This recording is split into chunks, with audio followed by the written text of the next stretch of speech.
Assalamualaikum warahmatullahi wabarakatuh. Waalaikumsalam warahmatullahi wabarakatuh. Ibu bapak guru hebat yang saya hormati, saya ucapkan terima kasih atas kedatangan panjenengan di ruang serbaguna ini. Pertama-tama marilah kita panjatkan puji syukur kehadiran Allah Subhanahu wa Ta'ala, karena hari ini kita masih diberikan kesempatan dan kesehatan untuk hadir bersama di acara penerapan budaya positif menumbuhkan kedisiplinan tanpa hukuman. Salam serta salam ada kita panjatkan kepada Nabi Muhammad SAW yang akan kita nantikan syafaat di yaumul akhir nanti. Ibu bapak yang kami hormati, di sini saya Dini Vita Hayat Agustina Wijaya, calon guru penggerak angkatan 11 kelas 596 akan mengadakan diseminasi budaya positif di SMA Negeri 9 Semarang. Untuk mengawali acara hari ini, mari kita buka bersama-sama dengan bacaan basmalah bersama-sama. Bismillahirrahmanirrahim. Ya, apa kabar ibu bapak semuanya? Baik. Ya, terima kasih ya jawabannya. Ini jangan sepanjang ya ibu bapak, kita relax aja.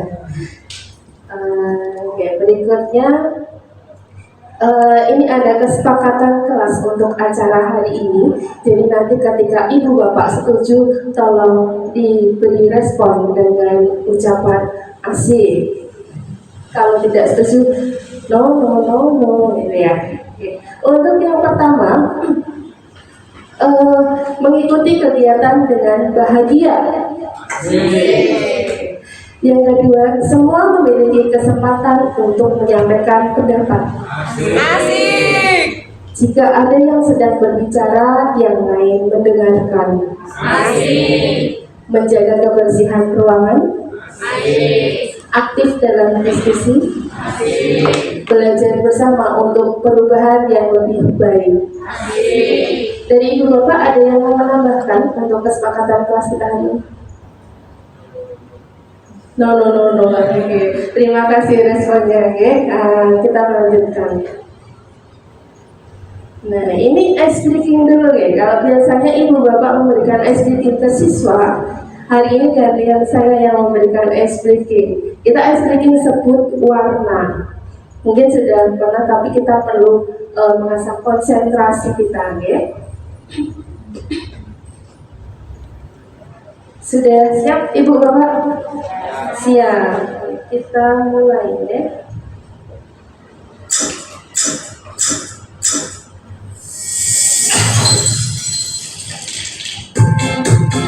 Ini sambil joget ya kalau ibu bapak juga.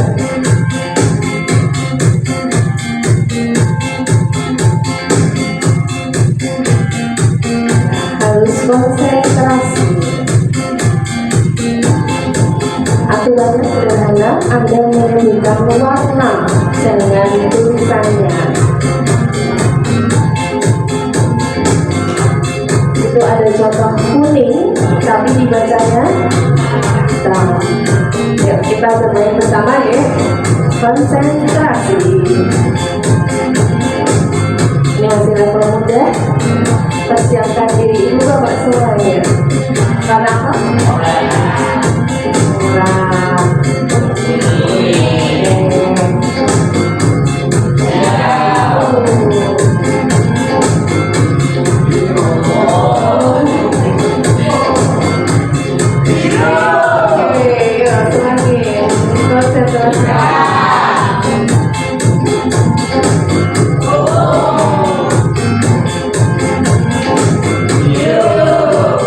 Masih bagus konsentrasinya.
Bagaimana perasaan Pak Alimin tadi ketika sempat gagal konsentrasi?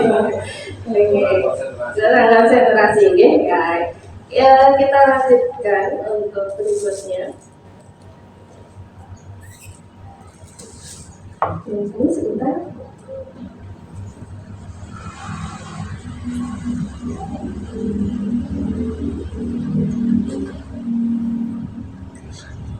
Nah, ini untuk latar belakang kenapa kami melaksanakan aksi nyata hari ini. Di sini ada penerapan pembiasaan kegiatan positif untuk mewujudkan budaya positif. Apa itu budaya positif? Nanti akan kita pelajari ini. Tujuannya dengan adanya aksi nyata ini, saya akan mengimbaskan pemahaman budaya positif di lingkungan sekolah, khususnya di SMA 9. Kemudian menumbuhkan budaya positif di sekolah dengan mengutamakan nilai-nilai kebajikan universal. Apa yang menjadi tolak ukur dari pelaksanaan aksi nyata ini? Nantinya warga sekolah diharapkan bisa membiasakan atau membudayakan budaya positif di lingkungan sekolah. Nah, untuk lini masa tindakan yang telah dibuat itu kami kemarin sudah menemui Bapak Kepala Sekolah untuk menjelaskan pentingnya budaya positif dan juga meminta izin untuk mengadakan diseminasi bersama rekan guru di SMA 9. Kemudian hari ini kami mewujudkan atau mengumpulkan rekan guru untuk mengadakan diseminasi pemahaman materi budaya positif. Nantinya kami akan berkoordinasi dan berkolaborasi dengan wali kelas untuk menyusun keyakinan di kelas masing-masing. Dan yang keempat, memantau, merefleksi, dan mengevaluasi keyakinan kelas yang telah dibuat. Untuk dukungan yang diperlukan, tentunya saya tidak bisa melaksanakan aksi nyata ini sendiri, tidak bisa membuat perubahan positif ini sendiri, tapi saya butuh dukungan dari kepala sekolah, rekan guru, warga sekolah, dan juga murid. Itu untuk di lingkungan sekolah. Selain itu juga kami membutuhkan untuk sarana dan prasarana untuk menumbuhkan budaya positif di sekolah. Dan ketika budaya positif ini sudah berjalan di sekolah, tentunya harapan kita tidak hanya berhenti sampai di sini, tetapi murid-murid juga bisa melakukan di lingkungan rumah. Dan ini kami butuh peran orang tua. Nah, apa sih inti budaya positif itu? Mungkin ada beberapa di sini dari Bapak Ibu guru yang sudah tahu, oh, yang keyakinan kelas saya sudah tahu, ya, seperti itu ya. Dan di sini ada perubahan paradigma belajar, ada disiplin positif, nilai-nilai kebajikan, kebutuhan dasar manusia, motivasi perilaku manusia, posisi kontrol guru, keyakinan kelas, dan terakhir segitiga restitusi. Apakah Ibu Bapak sudah pernah melakukan salah satu dari bagian ini? Belum, nanti kita coba. Ya, untuk pembelajaran dengan paradigma baru, di sini apa sih maksudnya? Nah, di sini ada pembelajaran dirancang berdasarkan prinsip pembelajaran berdiferensiasi. Ya, sehingga peserta didik sesuai dengan kebutuhan berdasarkan tahap perkembangan secara sesuai teori psikologi modern untuk mewujudkan profil pelajar Pancasila. Karena anak-anak kita pasti memiliki karakteristik yang berbeda-beda. Di sini sekolah itu diibaratkan sebagai tempat bercocok tanam, sehingga seorang guru itu perlu mengusahakan agar sekolah bisa menjadi sebuah lingkungan yang menyenangkan.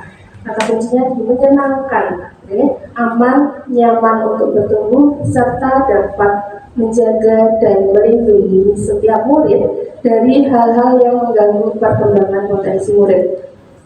Di sini mungkin layaknya kita seorang petani. Petani itu ada banyak, tapi kalau kita tidak mengetahui lahan kita, tidak tahu bibitnya seperti apa, cara mengembangkannya bagaimana, tentunya hasilnya tidak maksimal. Begitu juga kita di posisi guru, Kita tahu kompetensinya anak-anak didik kita tahu karakteristiknya, kemudian latar belakangnya, dan mungkin gaya belajarnya mereka, supaya kita bisa memberikan yang terbaik untuk mereka. Nah, untuk budaya positif, di sini salah satu tanggung jawab seorang guru adalah bagaimana menciptakan suatu lingkungan positif yang terdiri dari warga sekolah yang saling mendukung, saling belajar, saling bekerja sama sehingga tercipta kebiasaan baik. Dari kebiasaan baik yang dilakukan nantinya akan tumbuh menjadi karakter-karakter yang baik pula dari warga sekolah. Dan akhirnya dari karakter tersebut akan menjadi budaya yang baik pula. Apa itu disiplin positif? Ada dari Bapak Ibu yang ingin menyampaikan pendapatnya? Monggo, tidak apa-apa.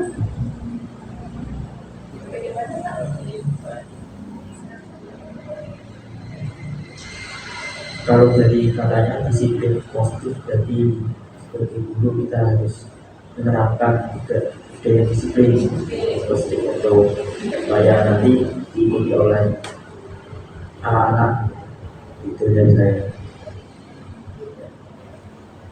Terima kasih Bapak untuk jawabannya. Ya, intinya adalah disiplin untuk menggunakan hal yang positif. Mari kita lihat jawabannya.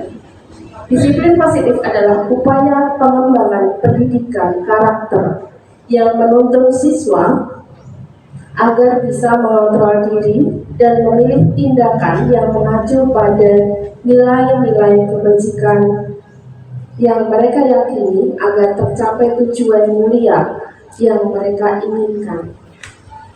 Disiplin positif merupakan unsur utama yang mewujudkan budaya positif di lingkungan sekolah.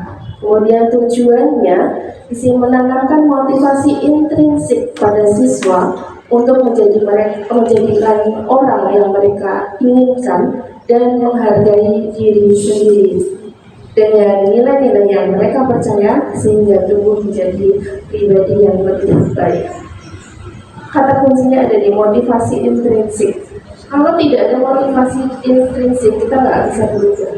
Karena itu yang bisa mengubah diri kita menjadi lebih baik lagi. Nah, apa sih manfaatnya disiplin positif? Di sini salah satunya adalah membiasakan siswa dengan hal yang baik dan bermanfaat. Kemudian menyeimbangkan keinginan antara siswa yang satu dengan yang lainnya. Karena di sekolah kita kebetulan siswanya banyak, jadi tidak bisa kita hanya fokus kepada satu siswa saja, tetapi kita harus memperlakukan mereka dengan sama. Kemudian menciptakan lingkungan belajar yang kondusif, tertib, aman, dan nyaman. Menciptakan ketenangan jiwa dan pikiran siswa dan lingkungannya. Kemudian menumbuhkan kesadaran serta memberdayakan siswa tanpa penghargaan atau reward maupun ancaman atau hukuman. Karena biasanya kalau di siswa kita mungkin, ya siapa yang mau maju? Pertanyaannya, dapat nilai nggak Bu? Gitu kan? Nah itu salah satu motivasinya berarti sudah berbeda. Nah, untuk hubungannya antara disiplin positif dengan pelaksanaan pembelajaran yang berpihak pada murid di sini, ketika disiplin positif itu sudah berjalan, maka kita bisa menjadikan murid kita sebagai pelajar Pancasila yang memiliki 6 elemen yang penting gitu ya. Dan ketika ini sudah fokus, sudah berjalan semuanya, maka sekolah kita akan menjadi sekolah yang aman, nyaman, dan menyenangkan. Strateginya bagaimana? Di sini melalui pembentukan motivasi intrinsik siswa. Tadi di awal sudah saya sampaikan bahwa motivasi atau perubahan itu akan lebih berarti jika berasal dari diri sendiri. Betul, kalau dari orang lain dipaksa itu mungkin hasilnya berbeda. Kemudian ditegakkan tanpa memberikan ancaman dan hukuman atau penghargaan. Sekarang sudah tidak zamannya lagi memberikan hukuman ya, nanti untuk memberikan konsekuensi atau restitusi yang lainnya. Yang ketiga, guru bersama-sama menyusun kesepakatan atau keyakinan kelas sebagai upaya untuk membentuk karakter positif. Dan yang keempat, ditegakkan melalui menumbuhkan kesadaran diri, motivasi intrinsik dalam membentuk karakter positif. Nilai-nilai apa yang terkandung dalam budaya positif? Nah, di sini terlepas dari suku bangsa, agama, dan juga bahasa maupun latar belakangnya, ada beberapa nilai yang kita jadikan itu nilai kebajikan. Di sini dari profil pelajar Pancasila, nah itu bisa diperhatikan bahwa yang nilai yang diambil adalah beriman dan bertakwa kepada Tuhan Yang Maha Esa dan berakhlak mulia sesuai dengan dimensinya profil pelajar Pancasila. Kemudian ada berkebinekaan global, gotong royong, mandiri, kreatif, dan bernalar tulis. Untuk yang kedua, ini dari Ibu Primary Years Program. Ini salah satu program yang tentang pendidikan anak dari usia 8 tahun sampai 13 tahun ya. Di sini diambil nilai toleransi, rasa hormat, integritas, mandiri, menghargai, antusias, empati, pengetahuan, kreativitas, kerjasama, percaya diri, dan komitmen. Nah, yang terakhir ini yang paling penting ya, karena anak-anak kita nantinya akan terjun di lingkungan masyarakat. Karena di sini keterampilan hidup yang diambil adalah dapat dipercaya, pendengar yang aktif, tidak merendahkan orang lain, dan memberikan yang terbaik. Nah, ini motivasi kita dalam melakukan suatu kegiatan. Ada 3 motivasi. Ini menurut Tien Kosen, yaitu ada motivasi ekstrinsik dan motivasi intrinsik. Motivasi ekstrinsik itu untuk menghindari ketidaknyamanan atau hukuman. Biasanya anak-anak ada yang seperti ini ya, murid kita. Kemudian yang kedua itu untuk mendapatkan imbalan atau penghargaan dari orang lain. Nah, yang terpenting yang ketiga, karena ini motivasi intrinsik, yaitu untuk menjadi orang yang mereka inginkan dan menghargai diri sendiri dengan nilai-nilai yang mereka percaya. Kalau Bapak Ibu motivasinya yang mana ini? Motivasi pertama, menghindari ketidaknyamanan atau hukuman.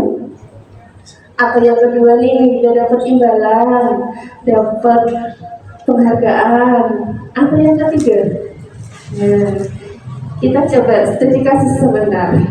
Ini ada motivasi perilaku manusia. Kita coba baca ini ya Bu, kasusnya.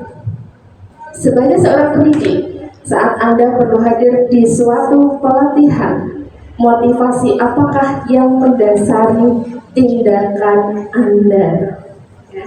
Yang pertama, apakah Anda hadir karena tidak ingin ditegur oleh pihak panitia atau pengawas dan mendapatkan surat teguran? Yang kedua, apakah Anda ingin dilihat oleh lingkungan Anda atau mendapatkan penghargaan sebagai kepala sekolah berprestasi? Kalau di sini berarti sebagai guru berprestasi, gitu. Atau yang ketiga, Anda ingin menjadi pembelajar sepanjang hayat, menjadi orang yang berusaha dan bertanggung jawab serta menghargai diri Anda sendiri sebagai teladan bagi murid-murid Anda, guru-guru, serta lingkungan. Karena Anda percaya tindakan Anda sebagai pemimpin pembelajaran akan menjadi panutan. Ada yang mau menjawab? Ya, dipilih yang mana motivasi panjenengan ada dalam suatu pelatihan dan kenapa alasannya? Monggo, Bu. Saya ingin mencoba untuk menjawabnya. Saya ingin menjadi pembelajar sepanjang hayat, ya. Saya ingin menjadi orang yang berusaha dan bertanggung jawab serta menghargai diri saya sendiri untuk sebagai teladan untuk murid-murid saya, guru-guru serta lingkungan saya, karena saya percaya tindakan yang saya ingin menjadi pemimpin pembelajaran akan jadi pahlawan lingkungan dan menghargai nilai-nilai kebajikan diri sendiri. Jadi dari diri saya sendiri gitu. Luar biasa sekali ya Bu Ani, ini mau tepuk tangan untuk Bu Ani. Ya, motivasinya dari diri sendiri karena ingin menjadi pembelajar sepanjang hayat. Mungkin ada ibu bapak yang lain. Pak Aiman yang mana ini Pak Aiman? Boleh berbeda ya. Boleh. Kalau saya jujur saja, ini saya yang pertama itu. Jadi selama ini yang kita rasakan di sekolah kita itu ya yang pertama ini karena tidak ingin ditegur oleh ya tentunya kepala sekolah ya itu ataupun pengawas, apalagi mendapatkan surat teguran, jadi menghindari ketidaknyamanan dan hukuman atau penolakan. Itu Mbak, terima kasih. Luar biasa sekali ini ya, kejujuran adalah hal yang pertama. Oke, terima kasih. Boleh berbeda ya, karena motivasi kita juga pastinya berbeda-beda ya. Nanti yang belum menjawab bisa disimpan di dalam hati, yang menambah motivasi saya. Kita ke studi kasus yang berikutnya. Bila di sekolah Anda tidak ada aturan yang memberikan surat teguran bagi karyawan yang sering datang terlambat, atau tidak ada atasan yang memberikan Anda penghargaan menjadi karyawan terbaik karena sering tepat waktu, apakah Anda akan tetap datang tepat waktu untuk mengajar murid-murid Anda? Ada yang mau menjawab? Enggak serap?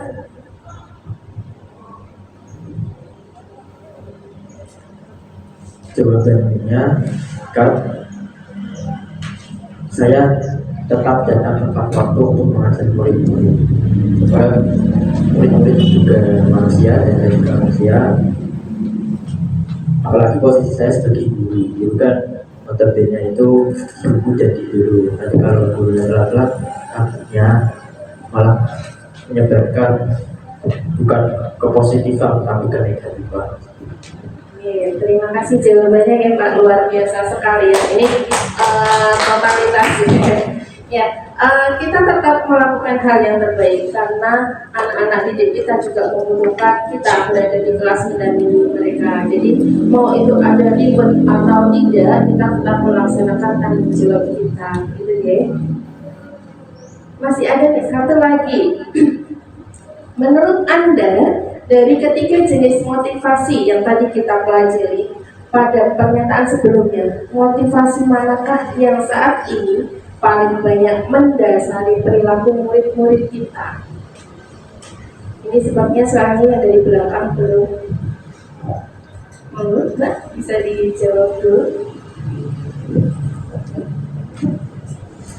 Di sini tidak ada jawaban benar atau salah ya. Enggak. Izin menjawab, motivasi yang saat ini paling banyak mendasari perilaku murid mungkin ketika ingin melakukan sesuatu atau contohnya ingin disuruh maju ketika ada soal, itu pasti paling sering tanya dapat nilai tambahan atau tidak. Jadi pastinya siswa melakukan sesuatu karena ingin mendapatkan uang. Ya, terima kasih tepuk tangan untuk guru hebat kita. Ya, memang yang terbanyak di murid kita itu memang ingin mendapatkan penghargaan atau ribet gitu ya. Belum untuk motivasi intrinsiknya belum banyak gitu. Sudah ada tapi belum banyak. Nah, sekarang kita melanjutkan ke sesi yang berikutnya tentang hukuman, konsekuensi, dan restitusi. Apa sih perbedaannya? Untuk hukuman itu biasanya tidak terencana atau tiba-tiba, tidak berkaitan dengan pelanggaran yang dilakukan. Murid tidak tahu apa yang terjadi atau tidak dilibatkan dalam mengambil keputusan, bersifat satu arah, dan biasanya berupaya hukuman fisik atau psikis. Mungkin ada siswa yang terlambat terus disuruh berdiri di depan kelas. Nah, itu contoh hukuman karena tidak ada kesepakatan sebelumnya. Atau mungkin ketika kita masih di dalam kelas melihat kondisinya kelasnya yang ramai tidak kondusif, terus kita marah-marah, kerjakan halaman sekian sampai sekian, itu juga bisa dianggap sebagai ini contohnya.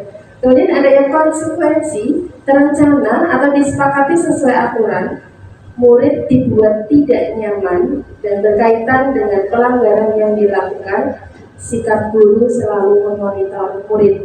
Kita selalu memantau murid kita.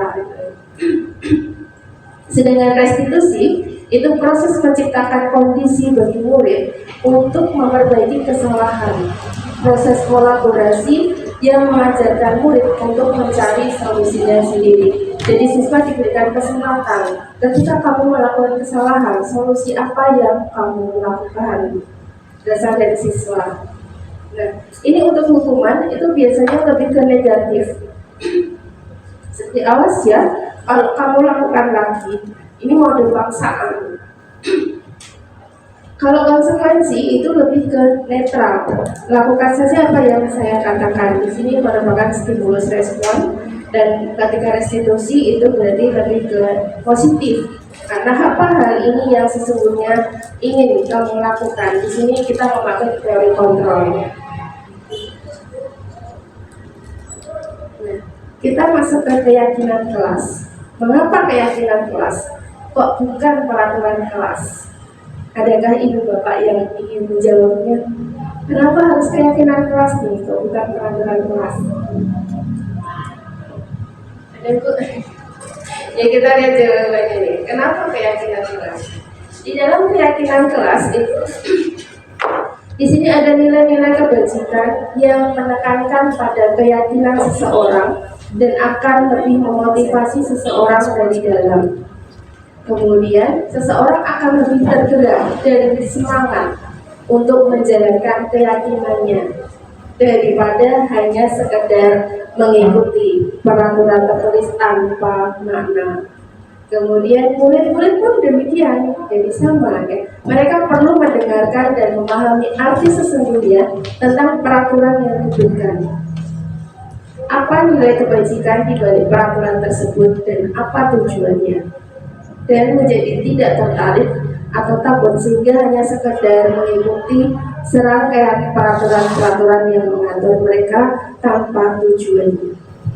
Nah, jadi ada perbedaannya. Kalau peraturan itu biasanya lebih cenderung anak-anak seperti tadi takut dihukum, jadi mereka hanya mengikuti saja. Tapi kalau keyakinan kelas itu berasal dari diri sendiri. Kita meyakini pasti ada nilai yang baik ini dari tujuannya yang dilakukan. Nah, pembentukan keyakinan kelas, jadi keyakinan kelas itu bersifat abstrak, berupa pernyataan universal, dibuat dalam pernyataan positif, sedikit saja agar mudah diingat. Kemudian disesuaikan dengan kondisi kelas dan sekolah sehingga mudah diterapkan. Semua warga kelas atau sekolah dilibatkan saat pembuatan keyakinan kelas. Jadi tidak hanya dari satu pihak saja, tapi dari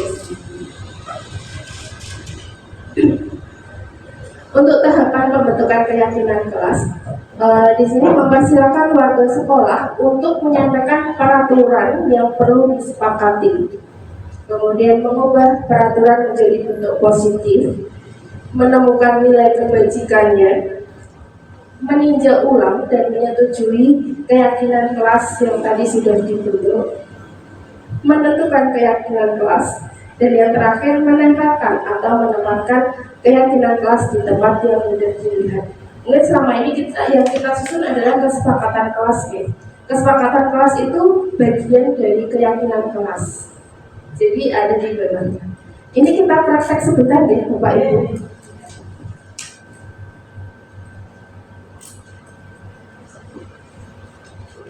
Ini ada post-it. Jadi ibu bapak silakan tuliskan satu peraturan untuk kelas ibu bapak. Satu, peraturan. Nanti kita buat untuk kesepakatan kelasnya. Dituliskan satu aturan yang sekiranya biasanya dilakukan di kelas. Ya, di kelas atau di sekolah boleh. Satu aturan saja. Misalnya tidak membuang sampah. Ya, tidak membuang sampah sembarangan.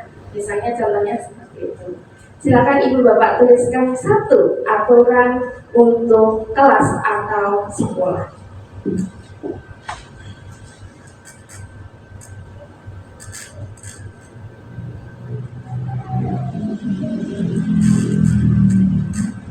Mungkin yang terjadi di sekolah kita atau di dalam kelas yang sering ibu bapak temukan.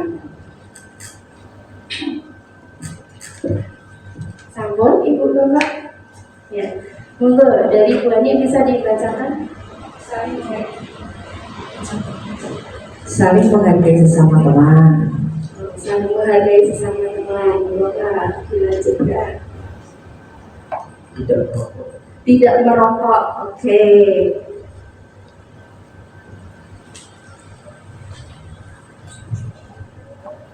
Datang ke sekolah tepat waktu. Datang ke sekolah tepat waktu.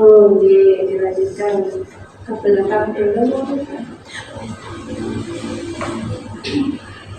Jika ada yang berbicara atau presentasi di depan, yang lain mendengar. Oke, jika ada yang berbicara atau presentasi di depan, maka yang lain mendengarkan. Selalu menjaga kebersihan lingkungan kelas ataupun sekolah. Oke, selalu menjaga kebersihan lingkungan kelas maupun sekolah. Tidak bermain HP saat belajar. Oke, tidak bermain HP saat pembelajaran berlangsung. Yang terakhir ini pasti yang luar biasa. Ini dilarang ngobrol sendiri. Oke, dilarang ngobrol sendiri. Kalau ngobrol bersama-sama boleh Iya, terima kasih. Ibu bapak sudah menuliskan aturan yang biasanya ada di kelas atau di sekolah. Ini kita sudah tahapan yang pertama ya. Kita lanjut ke tahapan yang kedua. Mengubah peraturan menjadi bentuk positif. Misalnya yang tadi tidak mengobrol sendiri. Nah, itu bentuk positifnya bagaimana? Berarti kan kita harus menghilangkan kata tidak, kata jangan, kata dilarang dan sebagainya. Contohnya ini kalau tidak mengobrol di kelas berarti bentuk positifnya bagaimana ya?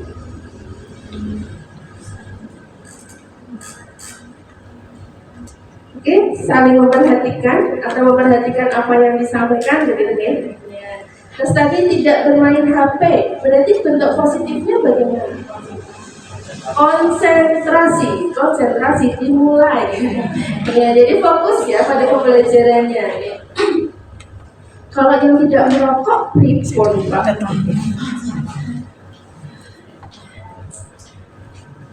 Kalau tidak merokok bagaimana nih? Oh, menerapkan hidup sehat. Oke, boleh ya. Berarti sudah tidak ada kata-kata negatif ya, tidak ada kata tidak, jangan dan dilarang. Nih, kemudian menemukan nilai-nilai kebajikan. Tadi yang tidak merokok kita ubah ke menerapkan pola hidup sehat. Itu nilai kebajikannya apa yang akan kita sehat jasmani dan rohani, kesehatan gitu ya.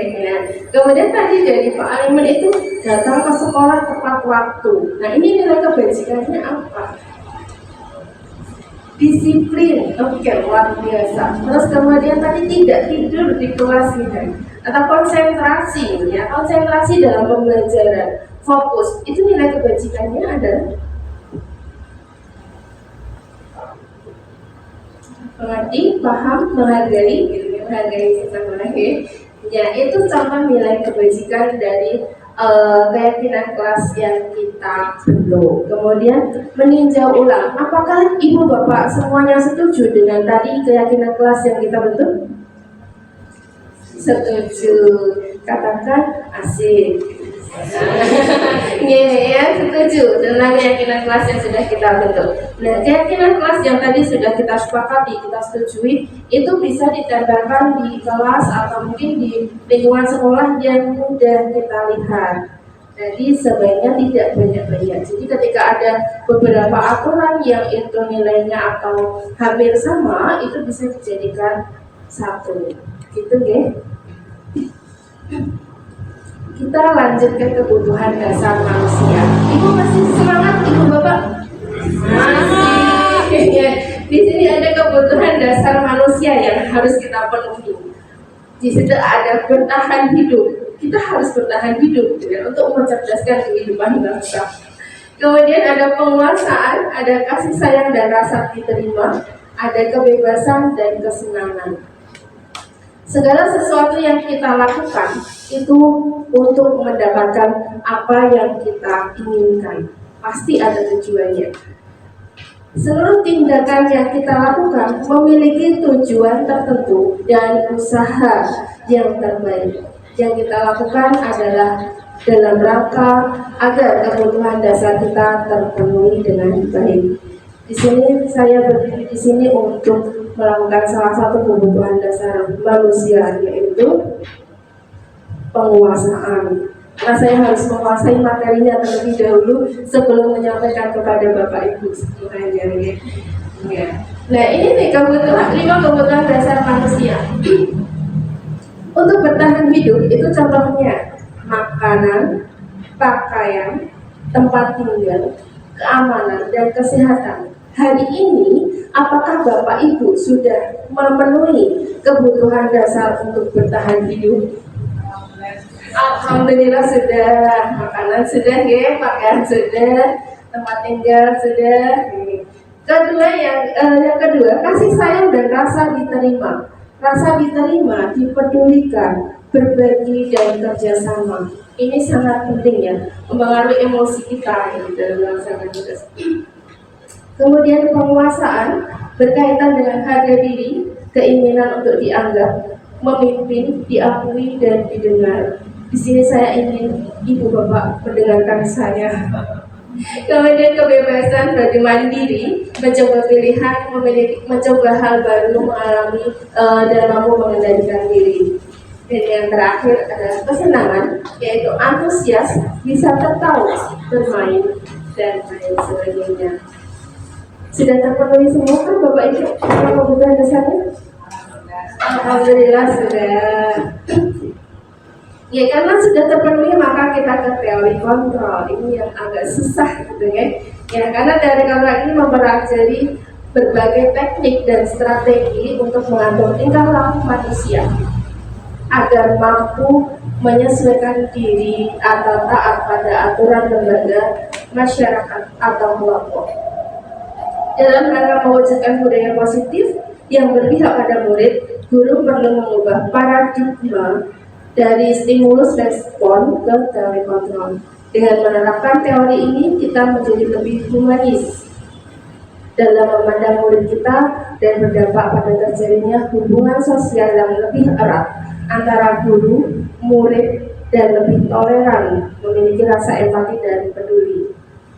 Nah, ini ada miskonsepsi tentang teori kontrol. Yang pertama, ilusi guru mengontrol murid. Kita tidak dapat mengontrol murid berbuat sesuatu jika murid tersebut memilih tidak melakukannya.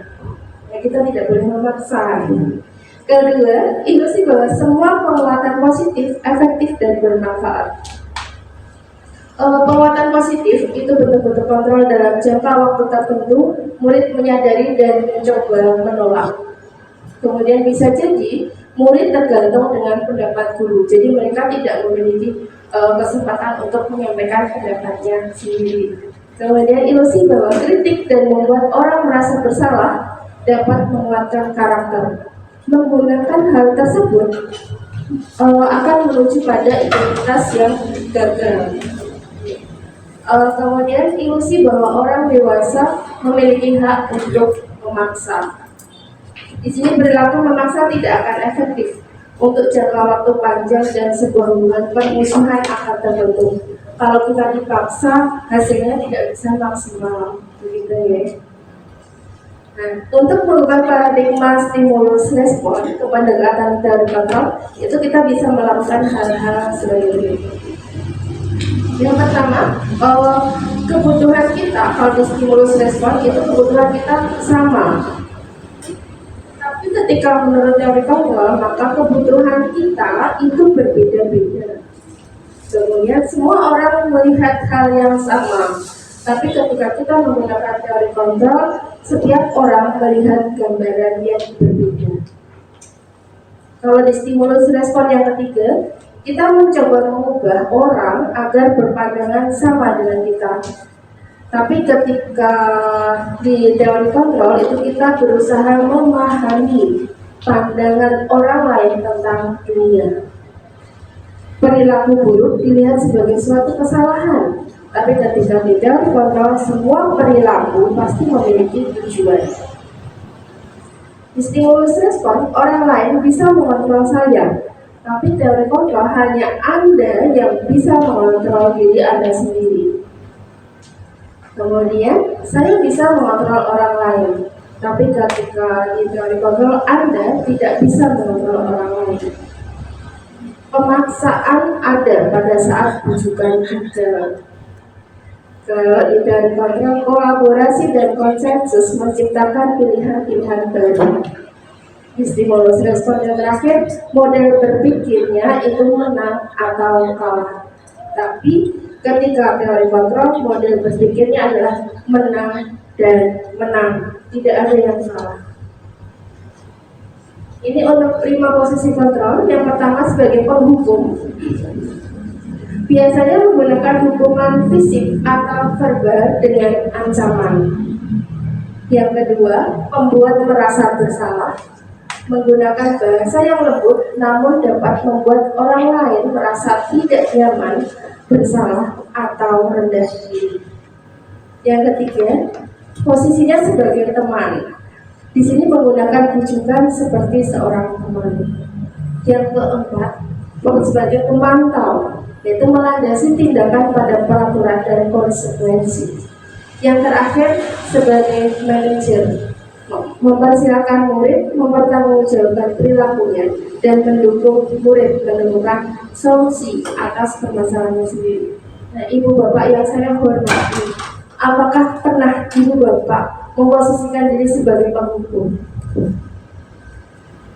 Biasanya menggunakan emosi gitu. Pernahkah ibu bapak menggunakan sebagai posisinya sebagai penghukum? Kalau pembuat merasa bersalah, pernah? Oke. Ini yang paling sering ini memposisikan diri sebagai teman. Biasanya ketika ada murid yang bermasalah, kita memposisikan diri sebagai teman supaya mereka nyaman dalam menceritakan permasalahannya, begitu nih. Kalau sebagai pemantau, pernahkah? Pernah ya, karena ada mungkin salah satu atau beberapa murid kita yang memang harus dipantau, sudah melakukan kesalahan, kemudian dipantau. Kalau sebagai manajer, pernah? Jadi ibu bapak ini hebat, luar biasa. Ya. Oke, yang berikutnya, ini contoh penerapan 5 posisi kontrol guru. Kasusnya, di situ siswa tidak memakai atribut lengkap sehari-hari. Kalau kita menempatkan diri sebagai penghukum, maka kata-kata yang kita ucapkan adalah lari mengelilingi lapangan 2 kali putaran. Ada ancamannya tidak ya?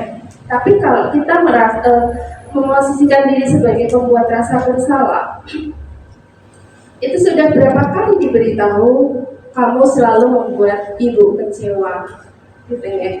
Jadi kita lebih memberikan kesempatan atau membuat anak berpikir kalau dia sudah mengecewakan kita.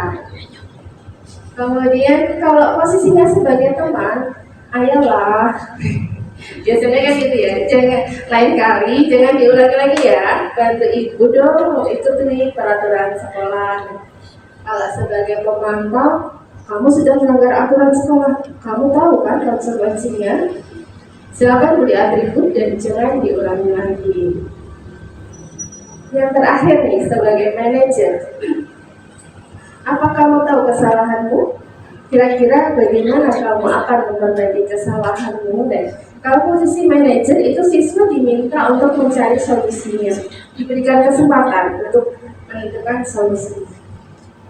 Kalau kalimatnya seperti ini nih, saya kecewa sekali dengan kamu. Ini posisinya yang mana itu, Pak? Oke, membuat rasa bersalah. Jangan ya. Kamu sudah tahu peraturannya, kenapa masih dilanggar? Memantau. Apa rencanamu untuk menyelesaikan masalah ini? Manajer. Sudah siapkah ibu bapak menjadi manajer keren di SMA 9? Siap. Iya, ini posisi kontrol contohnya, ya. Ketika ada identitas gagal, identitas berhasil atau sukses, ini dari segi analisisnya, ya. Ketika guru berbuat sebagai penghukum, di situ ada menghardik, menunjuk-nunjuk, menyakiti, menyindir. Ini akan menyebabkan identitas gagal.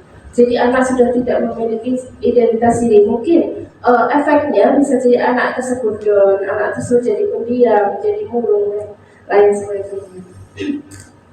Kemudian kalau membuat orang merasa bersalah, itu bisa berceramah, menunjukkan kekecewaan. Ini juga biasanya bisa mengakibatkan ini ya, identitas dirinya jadi gagal. Tapi ketika kita sebagai teman, sebagai pemantau, sebagai manajer, maka lebih banyak peluang untuk membuat identitas anak ini berhasil atau sukses. Karena kita tidak menjatuhkan mental mereka. Oke, ini masih banyak contohnya nih, Bapak. Sekarang ke segitiga restitusi. Ini materi yang terakhir, jadi harap tetap bersemangat. Ya, apa sih segitiga restitusi? Segitiga restitusi itu suatu proses dialog yang dijalankan guru agar dapat menghasilkan murid yang mandiri dan bertanggung jawab. Dan segitiga restitusi ini memiliki 3 tahapan. Yang pertama adalah menstabilkan identitas. Di sini bisa jadi contohnya adalah setiap orang itu pasti melakukan kesalahan. Atau mungkin kamu bukan satu-satunya yang pernah melakukan ini, tapi saya pun juga pernah. Nah, itu termasuk di menstabilkan identitas. Kemudian tindakan yang kedua itu ada validasi tindakan yang salah.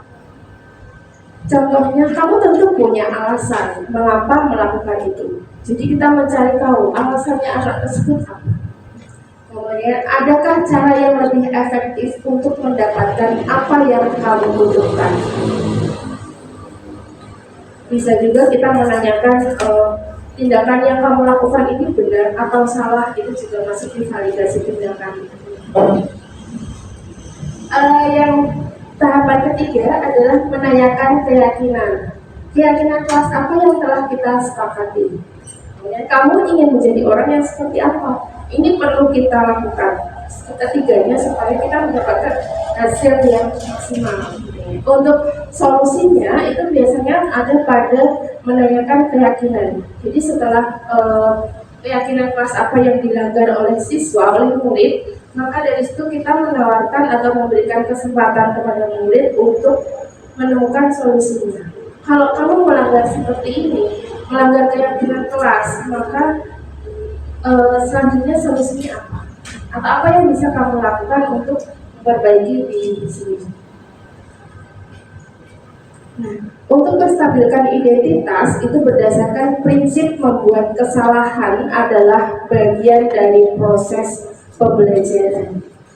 Kayaknya dulu ada pepatah ya, pengalaman ya, bisa dijadikan ini ya, guru yang paling berharga.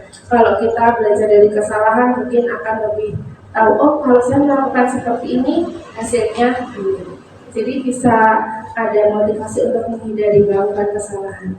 Ini contoh kata-kata yang untuk menstabilkan identitas, yaitu berbuat salah itu wajar. Kemudian tidak ada manusia yang sempurna. Ibu bapak juga pernah melakukan hal itu. Jadi kita memposisikan diri bahwa kita juga pernah melakukan kesalahan yang sama. Kemudian ibu bapak tidak mencari siapa yang salah, tapi di sini ingin mencari solusi dari permasalahan yang dihadapi. Kemudian kamu berhak merasa begitu. Ini contoh untuk menstabilkan identitas supaya murid kita nanti tetap percaya diri, tetap memiliki apa ya namanya, kayak tanggung jawab juga. Untuk yang berikutnya adalah validasi tindakan yang salah. Jadi berdasarkan prinsip setiap perilaku berupaya memenuhi suatu kebutuhan tertentu. Contohnya, kamu pasti punya alasan kenapa melakukan hal itu. Atau padahal kamu bisa melakukan lebih buruk dari ini ya. Jadi ada semacam alternatifnya ini. Dan kamu patut bangga karena telah melindungi sesuatu yang penting buatmu. Atau kamu melakukannya karena mempertahankan sesuatu yang penting bagimu. Jadi di sini kita tetap mencari kesalahannya atau anak tahu di mana kesalahannya. Nah, yang terakhir menanyakan keyakinan. Ini berdasarkan prinsip teori bahwa pada dasarnya kita termotivasi secara intrinsik dari dalam diri kita sendiri. Apa keyakinan kelas kita? Kalau keyakinannya tadi sudah disepakati, sudah disetujui, maka satu kelas atau warga sekolah itu akan memiliki keinginan untuk mentaatinya, melakukannya bersama-sama. Nilai apa yang telah disepakati bersama? Nilai di sini yang dimaksud adalah nilai kebajikan yang tadi sudah kita bahas di awal.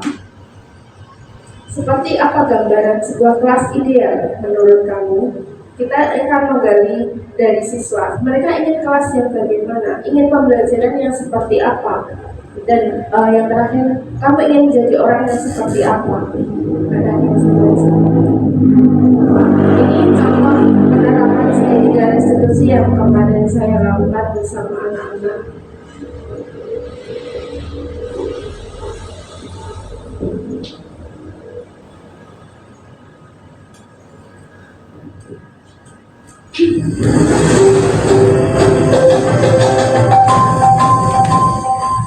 Ini hasil karya kami bersama anak-anak yang di Bapak.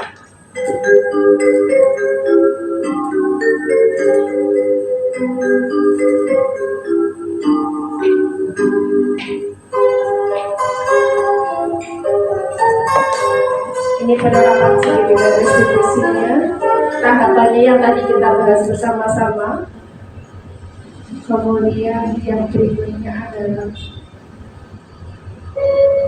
kasusnya. Di sini Alia, seorang murid kelas 12 melakukan kecurangan. Menyontek pada saat SPM diketahui pengawasan. Itu ada salah. Tetapi Alia. Kalian bagaimana kabarnya hari ini? Kalian tahu nggak kenapa sih kemarin masih? Tahu sih karena saya ketemu pada saat melakukan penilaian tulis. Bisa ada ceritakan nggak kalau dia itu seperti apa? Jadi waktu itu saya membawa cerita kecil dan gabungan mulai saat ujian berlangsung. Saat saya akan mengumumkannya itu ditemukan oleh guru. Saya mohon lihat di posisinya Alia karena itu kemudian tidak ada seorang anak murid yang sempurna. Saya pun pernah melakukan hal yang sama. Jadi tapi terima kasih kamu sudah jujur mengakui kesalahan atas tindakan yang kamu lakukan. Iya, saya betul. Nah, Alia, jadi boleh saya tahu kenapa kamu sampai berani melakukan tindakan tersebut? Karena saya merasa itu pelajarannya sangat sulit dan saya memutuskan untuk belajar. Menurut kamu tindakan seperti itu bisa dibenarkan atau salah karena saya telah melakukan kecurangan pada saat mengerjakan penilaian ASN. Baik, sekarang apakah kamu masih ingat keyakinan keras yang kita sepakati sebelumnya? Yang saya katakan, saya melanggar tentang keyakinan jujur dalam mengerjakan usaha. Nah, baik, berarti kamu tadi mengakui ya tidak jujur dalam mengerjakan penilaian sumatif. Kira-kira apa yang sekarang akan Anda lakukan untuk memperbaiki kesalahan? Baik, jadi saya bersedia mengikuti penilaian sumatif secara ulang dan saya bersungguh-sungguh akan mempelajari materi yang saya kira belum pahami dan akan bertanya kepada Bapak. Ya, alhamdulillah ya akhirnya kamu bisa menemukan solusi atau dari tindakan yang telah kamu lakukan. Semoga nanti Anda bisa berpasuran lebih baik lagi dalam belajar dan mencapai apa yang Anda inginkan. Nah, sekarang Anda berada di kelas ya, ikuti pelajaran dengan baik untuk mempersiapkan tersebut. Terima kasih. Baik, setelah saya melakukan tahapan segitiga restitusi, saya merasa lebih tenang, nyaman, dan bisa berintrospeksi diri terhadap permasalahan yang ada. Ini yang kasus kedua ini, Ican, kelas 12, ini tidak mengikuti pembelajaran, tapi dia memilih diri. Ya, selamat masuk. Assalamualaikum. Waalaikumsalam. Anak sifat sensei. Kapan itu? Ican, dari mana kabarnya hari ini? Alhamdulillah, Baik ya. Ya, Ican tahu kenapa Ican dipanggil kerja ke sini? Ya. Ican, jadi kan masuk di kelas Ican itu 1 minggu 2 kali. Ya, tapi di sini 3 kali ya. Saya sih nggak ketemu sama Ican. Kenapa ya, Ican? Ya, selesai kemarin saya ke UKS. Tadi UKS. Ican tadi bulannya benar. Tidak selesai. Terus kalau tidak kalau seperti itu kenapa kamu ke UKS? Saya sengaja ke UKS untuk menghindari pelajaran selesai. Pelajaran saya susah ya, Ican? Tidak. Oh ya, jadi Ican, saya tahu bahwa setiap orang itu pasti pernah melakukan kesalahan, ya. Tapi sekarang coba Ican pikirkan, kalau misalnya Ican tidak ikut pembelajaran saya, apakah nantinya Ican bisa paham apa yang saya sampaikan itu? Kalau itu Ican pasti punya alasannya ya, kenapa Ican itu bisa membolos atau tidak mengikuti pelajarannya saja. Saya lulus karena saya belum ada tugas yang kemarin saya kasih. Jadi sebenarnya tidak menghasilkan tugas itu tidak masalah bagi saya, tapi asalkan ada komunikasi ya Ican ya. Jadi kalau kamu mengalami kesulitan juga bisa disampaikan kepada saya. Kalau seperti itu, apakah Ican masih ingat tentangnya dengan kelas yang sudah kita sepakati bersama? Saya jarang melanggar dengan tepat, selalu mengerjakan tugas tepat waktu dan selalu hadir memperhatikan pelajaran yang diberikan. Nah, Ican sudah tahu ya kesalahannya dan keyakinan kelas yang sudah dilakukan. Dan sekarang apa yang akan Ican bicarakan untuk kedepannya? Ya, saya akan menyelesaikan tugas yang kemarin sensei berikan. Saya juga minta maaf kepada sensei. Saya tidak akan mengulangi kesalahan saya lagi. Saya akan selalu hadir saat pelajarannya sensei dan memperhatikan apa yang sensei sampaikan. Nah, ini anak belajar sensei. Alhamdulillah, terima kasih ya Ican atas kesadarannya dan juga untuk solusinya. Semoga nanti ke depannya Ican tetap mengikuti pelajaran sensei dengan senang hati dan tentunya bisa memahami semuanya dengan baik. Bisa jadi anak hebat? Bisa. Terima kasih. Habis ini Ican kembali ke kelas 1 untuk mengikuti pelajaran yang lain. Terima kasih ya Ican, semangat dan sehat selalu ya. Setelah menyelesaikan permasalahan dengan menggunakan tahapan segitiga restitusi, saya merasa lebih lega, nyaman, dan tetap memiliki identitas diri. Saya juga diberikan kesempatan untuk memperbaiki diri ketika melakukan kesalahan.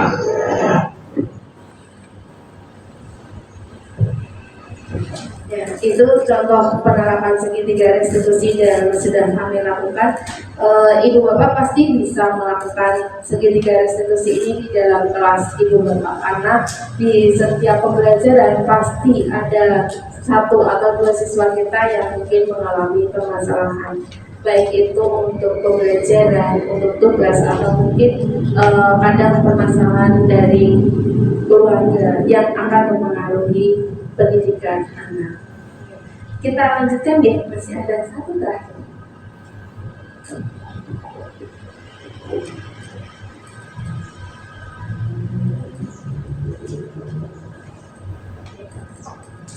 Ini sudah sampai di penutup Ibu Bapak. Tidak terasa waktu dari tadi kita belajar bersama-sama dari mulai apa itu budaya positif, disiplin positif, kemudian bagaimana cara menyusun keyakinan kelas, dan posisi kontrol serta kebutuhan dasar manusia, dan yang terakhir segitiga restitusi.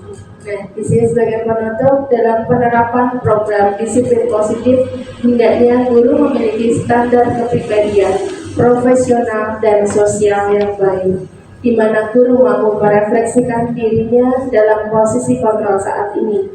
Bagaimana perjalanan dirinya sebagai among atau manajer yang menuntun murid-muridnya menjadi insan yang mandiri, merdeka, dan bertanggung jawab. Akhir kata, terima kasih karena Ibu Bapak sudah bersedia hadir dalam diseminasi budaya positif kami. Di sini ada satu kalimat yang saya ingin kita buat kesepakatan bersama. Jadi mari kita bergandeng tangan, bergerak bersama, mewujudkan budaya positif di Semalang tercinta.